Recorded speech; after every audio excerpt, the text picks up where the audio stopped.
How's it going, parents? My name is Declan. I've been the chapel speaker this week at camp, and I've just loved the opportunity to interact with your kids. I think the overarching idea of what we studied and what we learned about in this chapel was the gospel, right?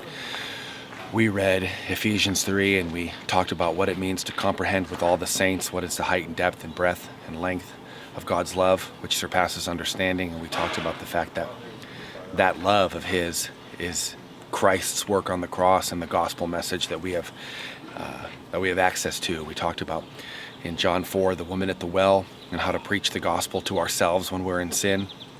We talked about the questions that she asked and some of the questions that she didn't ask.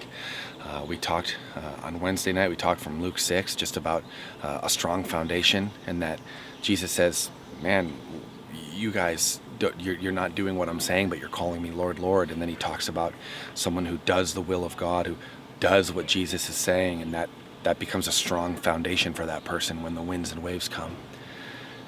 And then on Friday, our last night in chapel, we talked from 2 Corinthians 4 about our outer selves wasting away and our inner selves being renewed day by day and what that looks like. And so if you are so inclined, you can talk to your child about your young person.